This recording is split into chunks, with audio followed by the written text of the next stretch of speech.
want to talk, instead about bird dog training, I want to talk about my grandfather. So he grew up in the very throes of the Great Depression in Dothan, Alabama. So they were a family that was very poor, tenant farmers. And tenant farming back then meant you lived in a little shack. You got paid just enough to live in the shack, and then you went and farmed for what was called back then the landed gentry.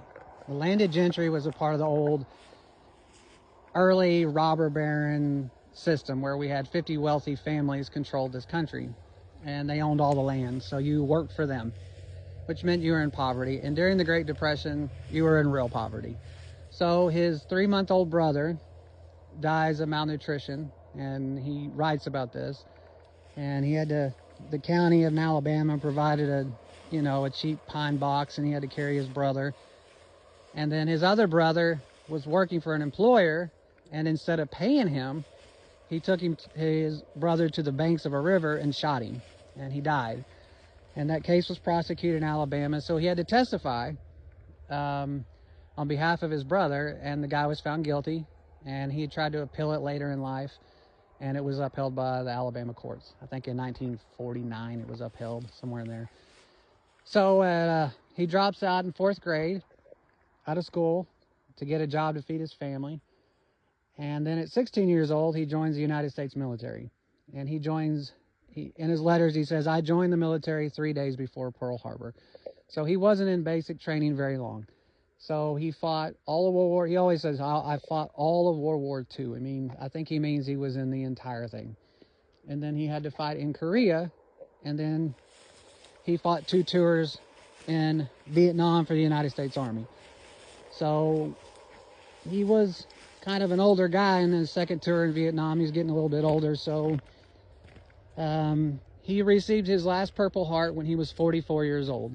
So he said he was kind of an older man to still be putting his life on the line. He told me that he said at the time, he said the Viet Cong were being supplied with what's called a B-40 rocket, or an RPG, and he said it was a Chinese-made rocket, and he said he just happened to be in the wrong spot watching a landing craft come in, and they just got hit by a bunch of B-40 rockets, I think about 4 of them.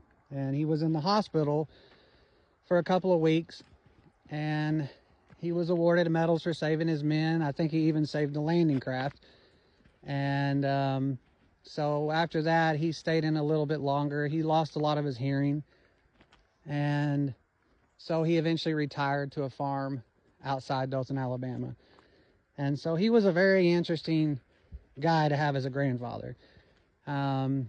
He used to tell me these real famous one-liners he was real good at. He always told me, he said, "Integrity is the one thing that money cannot buy." He's like, so no matter how wealthy you may get in your life, make sure you keep your integrity, because you will never be able to buy this. And so he was a great guy. He was a great grandfather. And he has a very interesting life story. His service is interesting. When he retired from the military, he actually went to Pensacola, and he purchased a wooden torpedo retriever from the United States Navy. And he used his torpedo retriever as a fishing vessel. He was going to convert it over from torpedo retriever to fishing vessel. And so he called in a favor, and he asked the Navy to help him out, and if they would drop this wooden torpedo retriever in Puerto Rico. And he told me they stuck it on this aircraft carrier in some way, and vertically, and they dropped it in Puerto Rico in the middle of a storm. So they just took it over there, dropped it in it, and he just kind of got in it and rode out the storm. So he was a very interesting guy.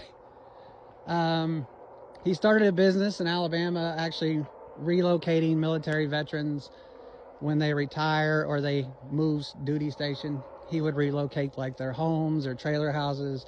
So he had kind of a semi-truck business that would relocate them, and and he would